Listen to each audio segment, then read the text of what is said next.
So hey guys, welcome back to my channel. ನನ್ನ ಹೆಸರು ಸಂತೋಷ್ ಅಂತ. ನಾ ಈ ಚಾನಲ್ ಒಳಗ ಫಿಸಿಕ್ಸ್ ಮತ್ತು ಮ್ಯಾಥಮೆಟಿಕ್ಸ್ ಕಾನ್ಸೆಪ್ಟ್ಸ್ ಅನ್ನ ಡಿಸ್ಕಸ್ ಮಾಡ್ತೀನಿ. ಗೈಸ್, ಇವತ್ತಿನ ಈ ವಿಡಿಯೋ ಒಳಗೆ ನಾನು motion in straight line chapter ದಿಂದ ಲಾಸ್ಟ್ 10 ಇಯರ್ಸ್ ನೀಟ್ ಒಳಗೆ ಬಂದಿರತಕ್ಕಂತ ಕ್ವಶನ್ಸ್ ಅನ್ನ ಡಿಸ್ಕಸ್ ಮಾಡ್ತೀನಿ. ಈ ಚಾಪ್ಟರ್ ದಿಂದ ಲಾಸ್ಟ್ 10 ಇಯರ್ಸ್ ಒಳಗೆ ಟೋಟಲ್ 9 ಕ್ವಶನ್ಸ್ ಅನ್ನ ಕೇಳ. ಇನ್ನು ಆಸ್ ಯೂಶುವಲ್ ನಾನು ಇಲ್ಲಿ ಕ್ವಶನ್ಸ್ ಅನ್ನ ಮತ್ತೆ ಆನ್ಸರ್ಸ್ ಅನ್ನ ಸೆಪರೇಟ್ ವಿಡಿಯೋಸ್ ಒಳಗೆ ಡಿಸ್ಕಸ್ ಮಾಡ್ತೀನಿ. ಯಾಕಪ್ಪ ಅಂತಂದ್ರೆ ಈ ಡಿಸ್ಕಷನ್ ಒಳಗೆ ನೀವು ಕೂಡ ಇನ್ವಾಲ್ವ್ ಆಗಬೇಕು. ಇನ್ನು ಪರ್ಟಿಕ್ಯುಲರ್ಲಿ ಈ ವಿಡಿಯೋ ಬರೋದಾದ್ರೆ ಇಲ್ಲಿ ನಾನು ಕ್ವಶನ್ಸ್ ಅಷ್ಟೇ ಡಿಸ್ಕಸ್ ಮಾಡ್ತೀನಿ. ಪ್ರತಿಯೊಂದು ಕ್ವಶನ್ ಆದ್ಮೇಲೆ ಅದಕ್ಕೆ ಎಕ್ಸ್ಪ್ಲನೇಷನ್ ಮತ್ತೆ ಹಿಂಟ್ಸ್ ಅನ್ನ ಕೊಡ್ತೀನಿ. ಅದರಿಂದ ನೀವು ಈಸಿಯಾಗಿ ಕ್ವಶನ್ಸ್ ಅನ್ನ ಸಾಲ್ವ್ ಮಾಡಬಹುದು. ಇದಾದ್ಮೇಲೆ ಇದಕ್ಕೆ ಸೊಲ್ಯೂಷನ್ಸ್ ವಿಡಿಯೋ ಬರ್ತೈತಿ.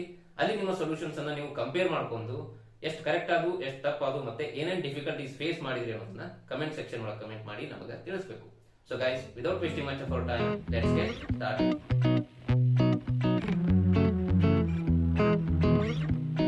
ಗೈಸ್, ಮೊದಲಿಗೆ ಕ್ವಶನ್ ನಂಬರ್ 1. ಈ ಕ್ವಶನ್ ಅನ್ನ 2012 ಕೇಳಿದ್ರು. ಕ್ವಶನ್ ಏನಪ್ಪಾ ಅಂತಂದ್ರೆ, the motion of a particle along a straight line is describe by equation x is equal to 8 plus 12t minus t cube, where x is in meter and t is in second. The retardation of the particle when its velocity becomes 0 is option number 1 24 meter per second square, option number 2 0, option number 3 6 meter per second square, option number 4 12 meter per second square. Guys, ಇಲ್ಲಿ question ಒಳಗ we have a particle which is moving in a straight line. ಮತ್ತೇನು information ಕೊಟ್ಟಾರಪ್ಪ ಅಂತಂದ್ರೆ, ಈ particle ನ motion ಅನ್ನ describe ಮಾಡತಕ್ಕಂತ ಒಂದು equation ಅನ್ನ ಕೊಟ್ಟಾರ. ಏನದು? x is equal to 8 plus 12t minus t cube. ಇಲ್ಲಿ x ಅಂತಂದ್ರೆ position of the particle, t ಅಂದ್ರೆ ಟೈಮ್. ಈ ಇಕ್ವೇಶನ್ ನಮ್ಗೆ ಏನ್ ಹೇಳುತ್ತಪ್ಪ ಅಂತಂದ್ರೆ, ಈ ಪಾರ್ಟಿಕಲ್ ನ ಪೊಸಿಷನ್ ಯಾವ್ಯಾವ ಟೈಮ್ ನಾಗ ಎಲ್ಲೆಲ್ಲಿ ಐತಿ ಅನ್ನೋದನ್ನ ಹೇಳುತ್ತೆ.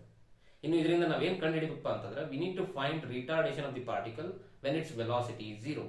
ಈ ಪಾರ್ಟಿಕಲ್ ನ ವೆಲಾಸಿಟಿ 0 ಇದ್ದಾಗ ಇದರದ ರಿಟಾರ್ಡೇಷನ್ ಅನ್ನ ನಾವಿಲ್ಲಿ ಕಂಡು ಹಿಡಿಬೇಕು. ರಿಟಾರ್ಡೇಷನ್ ಅಂತಂದ್ರೆ ಏನು? Negative acceleration. ಅದನ್ನ ನಾವಿಲ್ಲಿ ಕಂಡು ಹಿಡಿಬೇಕು. ಗೈಸ್, ಇಲ್ಲಿ ನಮ್ಮ ಕಡೆ ಬರೀ ಪಾರ್ಟಿಕಲ್ ನ ಪೊಸಿಷನ್ ಬಗ್ಗೆ ಇನ್ಫಾರ್ಮೇಶನ್ ಐತಿ. ಇದರಿಂದ ನಾವು ಪಾರ್ಟಿಕಲ್ ನ ವೆಲಾಸಿಟಿ ಮತ್ತೆ ಎಕ್ಸಲರೇಷನ್ ಅಥವಾ ರಿಟಾರ್ಡೇಷನ್ ಬಗ್ಗೆ ಇನ್ಫಾರ್ಮೇಶನ್ ಅನ್ನ ಫೈಂಡ್ ಔಟ್ ಮಾಡ್ಕೋಬೇಕು. ನಮಗೆಲ್ಲ ಗೊತ್ತಿರುವಂಗ ವೆಲಾಸಿಟಿನ ನಾವು ಯಾವ ರೀತಿ ಡಿಫೈನ್ ಮಾಡ್ತೀವಿ? Velocity is defined as rate of change of position of a particle. ಅಂದ್ರೆ ಪೊಸಿಷನ್ ಆಫ್ ಅ ಪಾರ್ಟಿಕಲ್ ಇರತಕ್ಕಂತ ಎಕ್ಸ್ಪ್ರೆಷನ್ ಅನ್ನು ನಾವು ಡಿಫರೆನ್ಶಿಯೇಟ್ ಮಾಡಿದ್ರೆ ವಿತ್ ರೆಸ್ಪೆಕ್ಟ್ ಟು ಟೈಮ್ ನಮಗೆ ವೆಲಾಸಿಟಿಗೆ ಒಂದು ಎಕ್ಸ್ಪ್ರೆಷನ್ ಸಿಗ್ತದೆ. ಇನ್ನು ಎಕ್ಸಲರೇಷನ್ ಅಥವಾ ರಿಟಾರ್ಡೇಷನ್ ಅನ್ನು ನಾವು ಹೆಂಗ್ ಡಿಫೈನ್ ಮಾಡ್ತೀವಿ? Rate of change of velocity. ಅಂದ್ರೆ ವೆಲಾಸಿಟಿ ಇರತಕ್ಕಂತ ಎಕ್ಸ್ಪ್ರೆಷನ್ ಅನ್ನು ನಾವು ಡಿಫರೆನ್ಶಿಯೇಟ್ ಮಾಡಿದ್ರೆ ವಿತ್ ರೆಸ್ಪೆಕ್ಟ್ ಟು ಟೈಮ್ ನಮಗೆ ಎಕ್ಸಲರೇಷನ್ ಗೆ ಒಂದು ಎಕ್ಸ್ಪ್ರೆಷನ್ ಸಿಗುತ್ತೆ. ಇನ್ನು ನಾವೇನ್ ಫೈಂಡ್ ಔಟ್ ಮಾಡ್ಬೇಕಪ್ಪ ಈ ಪರ್ಟಿಕ್ಯುಲರ್ ಪ್ರಾಬ್ಲಮ್ ಒಳಗಂತಂದ್ರೆ, ವೆಲಾಸಿಟಿ ಯಾವಾಗ 0 ಆಗುತ್ತೆ ಅನ್ನೋದನ್ನ ಫೈಂಡ್ ಔಟ್ ಮಾಡಬೇಕು. ಸೊ ನಿಮಗೆ ವೆಲಾಸಿಟಿ ಏನ್ ಎಕ್ಸ್ಪ್ರೆಷನ್ ಸಿಕ್ಕಿರ್ತೈತೆ ಅದನ್ನ ಈಕ್ವೇಟ್ ಮಾಡ್ಕೋರಿ 0ಗ. ಅದರಿಂದ ಟೈಮ್ t ಕಂಡು ಹಿಡೀರಿ at which the velocity becomes 0.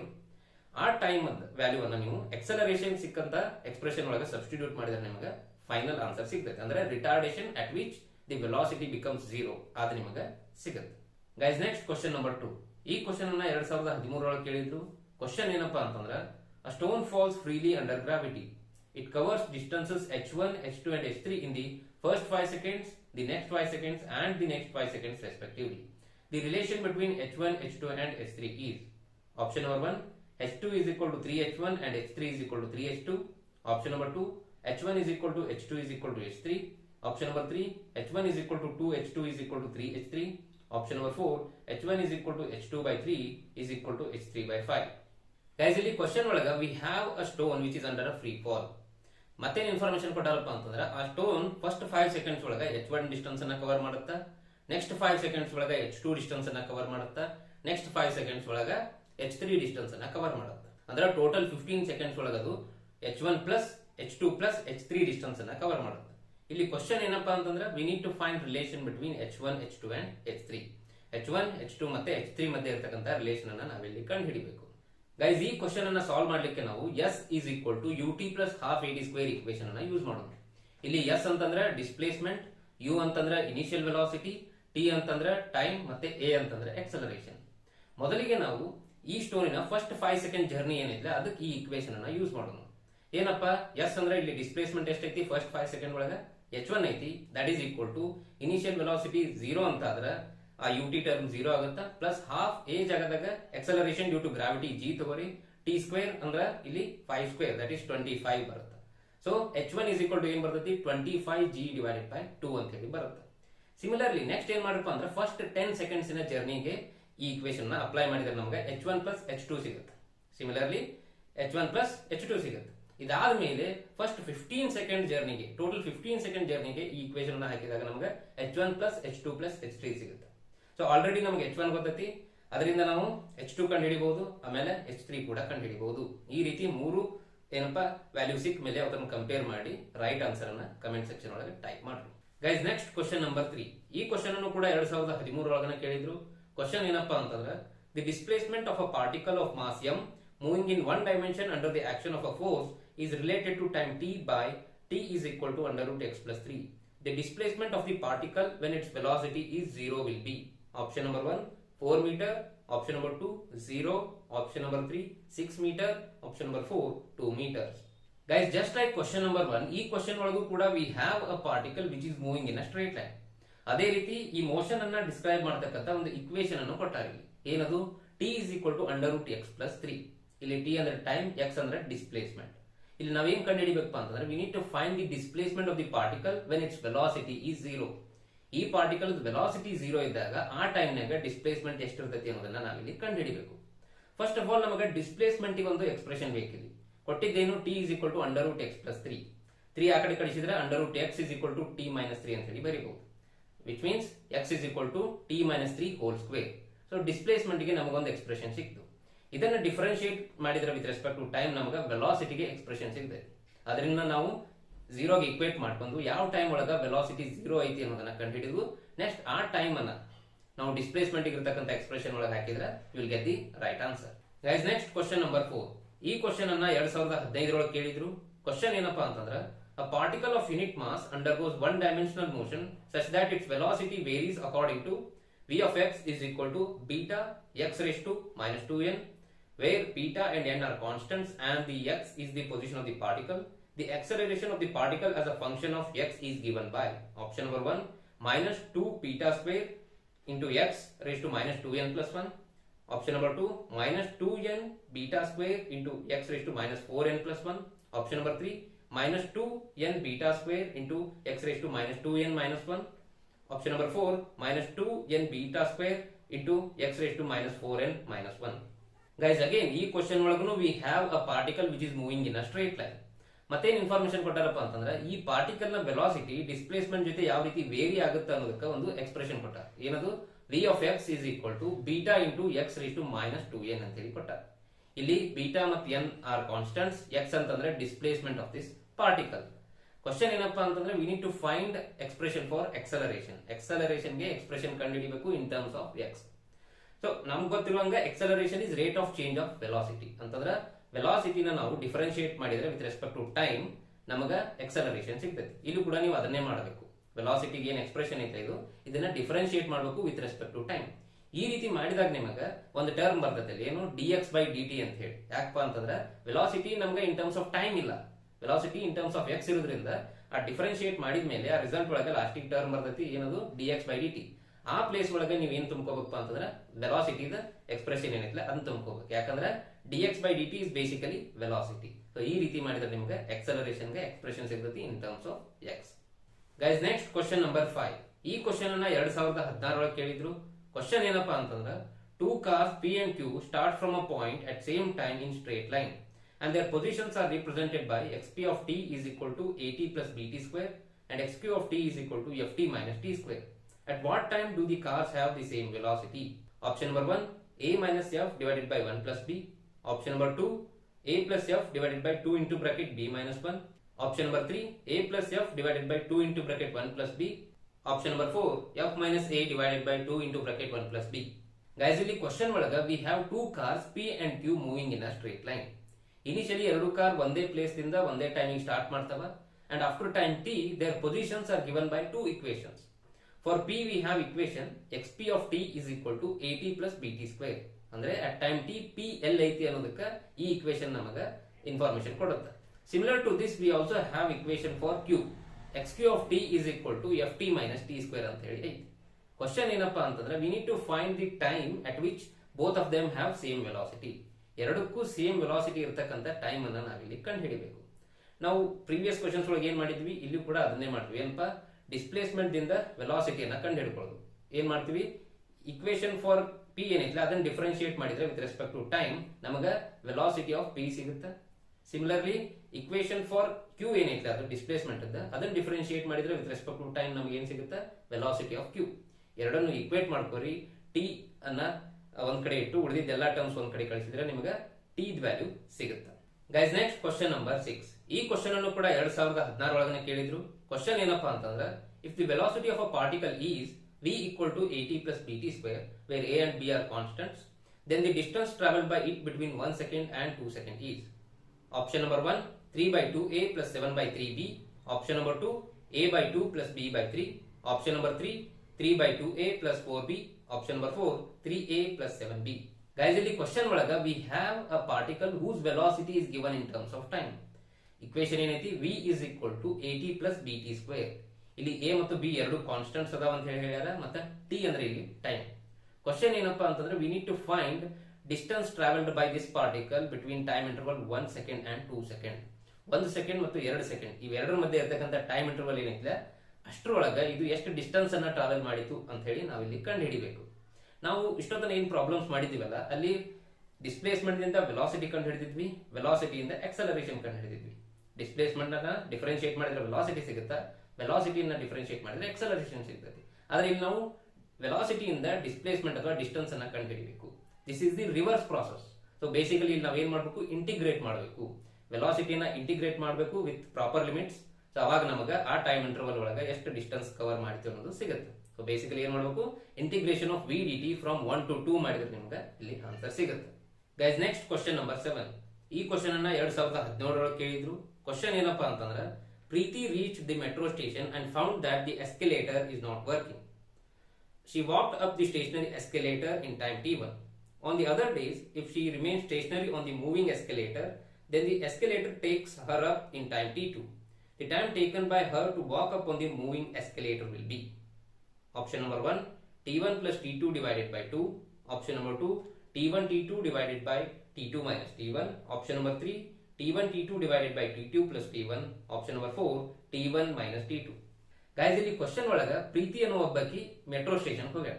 ಇನ್ನು ಮೆಟ್ರೋ ಸ್ಟೇಷನ್ ಒಳಗ ಒಂದು ಫ್ಲೋರ್ ಟು ಇನ್ನೊಂದು ಫ್ಲೋರ್ ಹೋಗ್ಲಿಕ್ಕೆ ಎಸ್ಕಲೇಟರ್ಸ್ ಇರ್ತಾವ. ಆಕೆ ಒಂದ್ ದಿವಸ ಹೋದಾಗ ಎಸ್ಕಲೇಟರ್ ವರ್ಕಿಂಗ್ ಒಳಗೆ ಇದ್ದಿದ್ದಿಲ್ಲ. ಅವಾಗ ಆಕಿ ಎಸ್ಕಲೇಟರ್ ಪೂರ ತಾನ ನಡ್ಕೊತ ಹೋಗ್ಯಾಳ. ಅದಕ್ಕೆ ತಗೊಂಡಂತ ಟೈಮ್ ಕೊಟ್ಟಾರ, ದಟ್ ಈಸ್ t1. ನೆಕ್ಸ್ಟ್ ಏನಪ್ಪಾ ಅಂತಂದ್ರೆ ಉಳಿದ ದಿವಸ ಯಾವಾಗ ಎಸ್ಕಲೇಟರ್ ವರ್ಕಿಂಗ್ ಒಳಗಿರುತ್ತೋ ಅವಾಗ ಆಕಿ ಎಸ್ಕಲೇಟರ್ ಮೇಲೆ ಜಸ್ಟ್ ನಿಂತು ಹೋಗ್ತಾಳ. ಆಕಿ ಸ್ಟೇಷನರಿ ಇರ್ತಾಳೆ, ಎಸ್ಕಲೇಟರ್ ತಾನ ಮೂವ್ ಆಗ್ತಿರ್ತದೆ. ಅವಾಗ ಎಸ್ಕಲೇಟರ್ ತಗೊಂಡಂತ ಟೈಮ್ ಏನಪ್ಪಾ ಅಂತಂದ್ರೆ t2, ಅಂದ್ರೆ ಒಂದು ಫ್ಲೋರ್ ಟು ಇನ್ನೊಂದು ಫ್ಲೋರ್ ಆಕಿನ ಒಯ್ಲಿಕ್ಕೆ. ಇಲ್ಲಿ ಕ್ವಶನ್ ಏನಪ್ಪಾ ಅಂತಂದ್ರೆ ಮೂವಿಂಗ್ ಎಸ್ಕಲೇಟರ್ ಮೇಲೆ ಆಕಿನೂ ಮೂವ್ ಆಗ್ಲಿಕ್ಕೆ ಸ್ಟಾರ್ಟ್ ಮಾಡಿದ್ಲು, ಆಕಿನೂ ವಾಕಿಂಗ್ ಮಾಡ್ಲಿಕ್ಕೆ ಸ್ಟಾರ್ಟ್ ಮಾಡಿದ್ಲಪ್ಪ ಅಂತಂದ್ರೆ ಅವಾಗ ಎಷ್ಟು ಟೈಮಿಗೆ ರೀಚ್ ಆಗ್ತಾಳ ಒಂದು ಫ್ಲೋರ್ ಟು ಇನ್ನೊಂದು ಫ್ಲೋರ್ ಅನ್ನೋದನ್ನ ನಾವಿಲ್ಲಿ ಹೇಳಬೇಕು. ಗೈಸ್ ಇಲ್ಲಿ ಬೇಸಿಕಲಿ 3 ಸಿಚುವೇಶನ್ಸ್ ಬರ್ತಾವ. ಆ 3 ಸಿಚುವೇಶನ್ಸ್ ಅನ್ನ ನಾವು 1 by 1 ನೋಡೋಣ.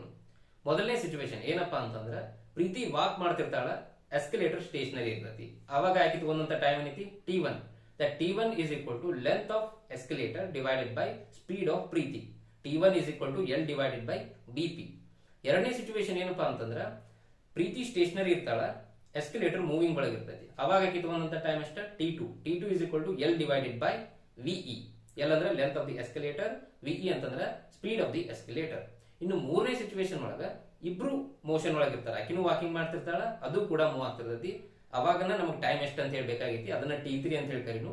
t3 is equal to L divided by vp plus ve. ಎರಡು ಸ್ಪೀಡ್ ಇಲ್ಲಿ ಆಡ್ ಆಗ್ತಾವ. ಸೊ ಅದನ್ನ ನಾವೇನಂತ ಬರೀತೀವಿ, t3 is equal to L divided by vp plus ve. ಇನ್ನು vp ಮತ್ತು ve ಗೆ ಫಸ್ಟ್ ಎರಡು ಸಿಚುವೇಶನ್ ಇಂದ ನಿಮಗೆ ಇನ್ ಟರ್ಮ್ಸ್ ಆಫ್ t1 ಮತ್ತು t2 ಏನ್ ಸಿಗ್ತದೆ ರಿಲೇಷನ್, ಅದನ್ನ ಇಲ್ಲಿ ಸಬ್ಸ್ಟಿಟ್ಯೂಟ್ ಮಾಡ್ಕೊಂಡ್ರೆ t3 ಗೆ ನಿಮಗೆ ಇನ್ terms of t1 and t2 ನಿಮಗೆ ರಿಲೇಷನ್ ಸಿಗ್ತೈತಿ. ಅದರಿಂದ ನಿಮಗೆ ಆನ್ಸರ್ ಕೂಡ ಸಿಗುತ್ತೆ. Guys next question number 8. ಈ ಕ್ವಶನ್ ಅನ್ನ 2020 ಕೇಳಿದ್ರು. ಕ್ವಶನ್ ಏನಪ್ಪಾ ಅಂತಂದ್ರೆ a ball is thrown vertically downward with a velocity of 20 meter per second from the top of a tower. It hits the ground after some time with velocity of 80 meter per second. The height of the tower is option number 1 360 meters, option number 2 340 meters, option number 3 320 meters, option number 4 300 meters. Take g as 10 meter per second square. Guys ಇಲ್ಲಿ question ಒಳಗ ಒಂದು tower ಮೇಲಿಂದ ಒಂದು ball ಅನ್ನ vertically downward direction ಒಳಗೆ ಒಗೆದಾರ with initial velocity 20 meter per second. ಮತ್ತೆ ಆ ಬಾಲಿನ velocity when it reaches the ground ಎಷ್ಟು ಐತಿ, 80 ಮೀಟರ್ ಪರ್ ಸೆಕೆಂಡ್ ಐತಿ. ಕ್ವಶನ್ ಏನಪ್ಪಾ ಅಂತಂದ್ರೆ we need to find the height of the tower. ಇಲ್ಲಿ ಬೇಸಿಕಲಿ ಏನಾಗತೈತಿ, object is going in a straight line with constant acceleration g. ಆ g value 10 meter per second square ತಗೋರಿ ಅಂತ ಹೇಳಿ ಹೇಳ. ಸೊ ನಾವು ಇಕ್ವೇಶನ್ಸ್ ಆಫ್ ಮೋಷನ್ ಅನ್ನ use ಮಾಡ್ಕೊಂಡು ಈ ಆನ್ಸರ್ ಅನ್ನ ಕಂಡು ಹಿಡಿಬಹುದು. ಯಾವ ಇಕ್ವೇಶನ್ ಯೂಸ್ ಮಾಡ್ತೀರಿ ಇಲ್ಲಿ? V square minus U square is equal to 2as ಅಥವಾ 2gs. ಈ ಇಕ್ವೇಶನ್ ಅನ್ನ ಯೂಸ್ ಮಾಡಿದ್ರೆ ನಿಮಗೆ ಇಲ್ಲಿ ಆನ್ಸರ್ ಸಿಗುತ್ತೆ. Guys, next question number 9. ಈ ಕ್ವಶನ್ ಅನ್ನ 2021 ಕೇಳಿದ್ರು. ಕ್ವಶನ್ ಏನಪ್ಪಾ ಅಂತಂದ್ರೆ, a small block slides down on a smooth inclined plane starting from rest at time t is equal to 0. Let Sn be the distance traveled by the block in the interval t is equal to n minus 1 to t is equal to n. Then the ratio Sn divided by Sn plus 1 is option number 1 2n minus 1 divided by 2n, option number 2 2n minus 1 divided by 2n plus 1, option number 3 2n plus 1 divided by 2n minus 1, option number 4 2n divided by 2n minus 1. Guys, ಈ question ನ solve ಮಾಡ್ಲಿಕ್ಕೆ ನಿಮಗೊಂದು special formula ಗೊತ್ತಿರಬೇಕು. ಅದು ಯಾವ್ದಪ್ಪ ಅಂತಂದ್ರೆ, distance travelled by a particle moving in a straight line with uniform acceleration in nth second. ಅಂದ್ರೆ ಒಂದು ಪಾರ್ಟಿಕಲ್ ಸ್ಟ್ರೇಟ್ ಲೈನ್ ಒಳಗೆ ಮೂವ್ ಹಾಕಿದ್ದು ಅದು ಯೂನಿಫಾರ್ಮ್ ಎಕ್ಸಲರೇಷನ್ ಹೊಂದಿದಾಗ ಅದು nth ಸೆಕೆಂಡ್ ಒಳಗೆ ಎಷ್ಟು ಡಿಸ್ಟೆನ್ಸ್ ಅನ್ನ ಕವರ್ ಮಾಡುತ್ತಾ ಅನ್ನೋದಕ್ಕೊಂದು ಸ್ಪೆಷಲ್ ಫಾರ್ಮುಲಾ ಐತಿ. ಅದು ನಿಮಗೆ ಇಲ್ಲಿ ಗೊತ್ತಿರಬೇಕು. ಏನಪ್ಪಾ ಇದು nth ಸೆಕೆಂಡ್ ಅಂತ ಹೇಳಿ ನೀವು ವಿಚಾರ ಮಾಡಕತ್ತಿದ್ರೆ ಅಂದ್ರೆ ವೇಟ್ ಮಾಡ್ರಿ, ನಾನು ಇಲ್ಲಿ ನಿಮಗೆ ಮೊದಲು ಅದನ್ನೇ ಹೇಳ್ತೀನಿ. ಅದಾದ್ಮೇಲೆ ಕ್ವಶನ್ ಅನ್ನ ಈಸಿಯಾಗಿ ನೀವು ಸಾಲ್ವ್ ಮಾಡಬಹುದು. ಗೈಸ್, ಅದಕ್ಕಾಗಿ let us consider a particle which is moving in a straight line with constant acceleration. At time t is equal to 0 ಅದರ ಪೊಸಿಷನ್ O ಐತೆ ಅಂತ ಹೇಳಿ ಅನ್ಕೊಳ್ಳೋಣ, ಮತ್ತು ಅದರ ಇನಿಷಿಯಲ್ ವೆಲಾಸಿಟಿ u ಐತೆ ಅಂತ ಹೇಳಿ ಅನ್ಕೊಳ್ಳೋಣ. ಇನ್ನು ಆಫ್ಟರ್ n minus 1 ಸೆಕೆಂಡ್ಸ್ ಅದು O ದಿಂದ A ಮೂವ್ ಆಕೈತೆ ಅಂತ ಅನ್ಕೊಳ್ಳೋಣ. ಇನ್ನು ಆಫ್ಟರ್ n ಸೆಕೆಂಡ್ಸ್ ಅದರ ಪೊಸಿಷನ್ B ಐತೆ ಅಂತ ಹೇಳಿ ಅನ್ಕೊಳ್ಳೋಣ. So at t is equal to 0 ಅದರ ಪೊಸಿಷನ್ O ಐತಿ, at t is equal to n minus 1 second ಅದರ ಪೊಸಿಷನ್ A ಐತಿ, at t is equal to n seconds ಅದರ ಪೊಸಿಷನ್ B ಐತಿ. ಇಲ್ಲಿ ನಮಗ t is equal to n minus 1 second ಮತ್ತು t equal to n second ಮಧ್ಯೆ ಏನು 1 ಸೆಕೆಂಡಿನ interval ಬರ್ತದೆ, ಅದನ್ನ ನಾವು nth ಸೆಕೆಂಡ್ ಅಂತ ಹೇಳಿ ಕರಿತೀವಿ. ಯಾಕೆ ಕರಿತೀವಿ? ಅದರ ಹಿಂದೆ ನೀವು ನೋಡಿದ್ರೆ n minus 1 ಸೆಕೆಂಡ್ಸ್ ಆಗ್ಯಾವ. ಸೊ ನೆಕ್ಸ್ಟ್ ಅದು nth ಸೆಕೆಂಡ್ ಅಂತ ಹೇಳಿ ನಾವು ಅದನ್ನ ಕರಿತೀವಿ. ಇನ್ನು ಡಿಸ್ಟೆನ್ಸ್ AB ಏನೈತೆ ಅದನ್ನ ನಾವು distance covered by the particle in the nth second ಅಂತ ಹೇಳಿ ಕರಿತೀವಿ. ಸೊ ನಮಗೆ ಬೇಕಾಗಿರ್ತಕ್ಕಂಥ ಡಿಸ್ಟೆನ್ಸ್ ಏನಿಲ್ಲಿ AB. ಸೊ ಅದನ್ನ ನಾವು Sn ಅಂತ ಹೇಳಿ ಕರಿತೀವಿ. ಸೊ ಇದಕ್ಕೆ ನಮಗೆ ಜನರಲ್ ಫಾರ್ಮುಲಾ ಬೇಕಿಲ್ಲ. Sn is equal to AB. AB ಅನ್ನ ನೀವು ಯಾವ ರೀತಿ ಬರೀತೀರಿ? OB ಮೈನಸ್ OA ಅಂತ ಹೇಳಿ ಬರೀಬಹುದು. OB minus OA. ಇನ್ನು OB ಅಂತಂದ್ರೆ ಏನು? Distance covered by the particle in n seconds. n seconds ಒಳಗದು ಕವರ್ ಮಾಡಿರ್ತಕ್ಕಂಥ ಡಿಸ್ಟೆನ್ಸ್ OB. OA ಅಂತಂದ್ರೆ ಏನು? Distance covered by the particle in n minus 1 seconds. ಇವೆರಡಕ್ಕೂ ನಮಗೆ ಫಾರ್ಮುಲಾ ಗೊತ್ತದ. ಯಾವುದು? ಯೂಸಿಂಗ್ ಇಕ್ವೇಶನ್ಸ್ ಆಫ್ ಮೋಷನ್ ನಮಗೆ OB ಮತ್ತು OA ಎರಡನ್ನು ಫೈಂಡ್ ಔಟ್ ಮಾಡಬಹುದು. ಯಾವ ಇಕ್ವೇಶನ್ ಯೂಸ್ ಮಾಡ್ತೀವಿ ನಾವಿಲ್ಲಿ? S is equal to ut plus half at square. ಇಲ್ಲಿ ಆಫ್ಟರ್ t ಸೆಕೆಂಡ್ಸ್ ನಮಗೆ ಆಬ್ಜೆಕ್ಟ್ ಎಲ್ಲಿ ಇರ್ತೈತಿ ಅನ್ನೋದು ನಮಗೆ ಈ ಇಕ್ವೇಶನ್ ಕೊಡ್ತೈತಿ. ಸೊ t ಪ್ಲೇಸ್ ಒಳಗೆ n ಸಬ್ಸ್ಟಿಟ್ಯೂಟ್ ಮಾಡಿದ್ರೆ ನಮಗೆ OB ಸಿಗ್ತೈತಿ. ಅಂದ್ರೆ un plus half an square ಅಂದ್ರೆ OB ಸಿಗ್ತೈತಿ. ಇನ್ನು t ಪ್ಲೇಸ್ ಒಳಗೆ n minus 1 ಸಬ್ಸ್ಟಿಟ್ಯೂಟ್ ಮಾಡಿದ್ರೆ ನಮಗೆ OA ಸಿಗ್ತೈತಿ. ಅಂದ್ರೆ u into n minus 1 plus half into a into n minus 1 whole square. So ಇಲ್ಲಿ OB minus OA ನೀವ ಸಿಂಪ್ಲಿಫೈ ಮಾಡ್ರಿ. ಸಿಂಪ್ಲಿಫೈ ಮಾಡಿದ್ಮೇಲೆ ಏನ್ result ಬರ್ತೈತಲ್ಲ, that is the general formula for distance covered by the particle in the nth second. So ಅದು ನಮಗೆ ಈ question ಒಳಗೆ useful ಆಗುತ್ತೆ. ಸೊ ಇದೇ ನಿಮಗೆ ಟಾಸ್ಕ್ ಏನಪ್ಪಾ ಅಂತಂದ್ರೆ ನೀವೇ ಸಿಂಪ್ಲಿಫೈ ಮಾಡಿ ಜನರಲ್ ಫಾರ್ಮುಲಾನ ಇಲ್ಲಿ ಫೈಂಡ್ ಔಟ್ ಮಾಡಬೇಕು. ಗೈಸ್, ಇನ್ನು ಕ್ವಶನ್ ಬರೋದಾದ್ರೆ ಕ್ವಶನ್ ಒಳಗೆ ಒಂದು ಸ್ಮೂತ್ ಇನ್ಕ್ಲೈನ್ ಪ್ಲೇನ್ ಮೇಲೆ ಒಂದು ಸ್ಮಾಲ್ ಬ್ಲಾಕ್ ಸ್ಲೈಡ್ ಆಗುತ್ತಾ ಬರಾಕತೈತಿ. ಆ ಬ್ಲಾಕಿನ ಮೋಷನ್ ಅನ್ನ ನೀವು ಗಮನಿಸಿದ್ರೆ it will be in straight line with constant acceleration. ಯಾಕಪ್ಪ ಅಂತಂದ್ರೆ in the direction of motion there is only one force acting on the block. ಅದ್ಯಾವುದು? Component of the gravitational force. ಆ force constant ಇರೋದ್ರಿಂದ ಇಲ್ಲಿ acceleration ಕೂಡ constant ಇರ್ತೈತಿ. ಇದನ್ನ ಯಾಕೆ ಹೇಳಕತ್ತಪ್ಪ ಅಂತಂದ್ರೆ ಇಷ್ಟೊತ್ತನ ಏನ್ ನಾವು ಫಾರ್ಮುಲಾ ಡಿಸ್ಕಸ್ ಮಾಡಿದ್ವಲ್ಲ ಅದನ್ನ ನಾವಿಲ್ಲಿ ಯೂಸ್ ಮಾಡಬಹುದು. ಕ್ವಶನ್ ಏನಪ್ಪಾ ಅಂತಂದ್ರೆ we need to find ratio Sn divided by Sn plus 1. Sn ಗೆ ನಮ್ಮ ಕಡೆ ಫಾರ್ಮುಲಾ ಐತಿ ಈಗ ಆಲ್ರೆಡಿ. Sn ಪ್ಲಸ್ 1 ಬೇಕಾತಂದ್ರೆ ನಮ್ಗೆ n ಜಾಗದಾಗ n ಪ್ಲಸ್ 1 ತುಂಬಿಕೊಂಡು ಅದೇ ಫಾರ್ಮುಲಾನ ಯೂಸ್ ಮಾಡ್ಕೋಬಹುದು. ಸೊ ಅವೆರಡನ್ನು ನೀವು ಡಿವೈಡ್ ಮಾಡಿದ್ರೆ you will get the required ratio. Guys, ಇಲ್ಲಿಗೆ ಇವತ್ತಿನ ನನ್ನ ಡಿಸ್ಕಷನ್ ಅನ್ನ ಮುಗಿಸ್ತೀನಿ. ಐ ಹೋಪ್ ನಿಮ್ಗೆ ಈ ವಿಡಿಯೋ ಯೂಸ್ಫುಲ್ ಆಯ್ತು ಅಂತ ಹೇಳಿ ಅನ್ಕೋತೀನಿ. ಒಂದ್ ವೇಳೆ ನಿಮ್ಗೆ ಈ ವಿಡಿಯೋ ಇಷ್ಟ ಆಗಿತ್ತಪ್ಪ ಅಂತಂದ್ರೆ ಕೆಳಗಡೆ ಲೈಕ್ ಬಟನ್ ಐತಿ, ಅದನ್ನ ಪ್ರೆಸ್ ಮಾಡ್ರಿ. ಮತ್ತೆ ಈ ವಿಡಿಯೋನ ನಿಮ್ಮ ಫ್ರೆಂಡ್ಸ್ ಜೊತೆ ಶೇರ್ ಮಾಡ್ರಿ. ಮೋಸ್ಟ್ ಇಂಪಾರ್ಟೆಂಟ್ಲಿ ಚಾನಲ್ ನ ಸಬ್ಸ್ಕ್ರೈಬ್ ಮಾಡ್ರಿ ಮತ್ತೆ ಬೆಲ್ ಐಕನ್ ಮೇಲೆ ಕ್ಲಿಕ್ ಮಾಡ್ರಿ.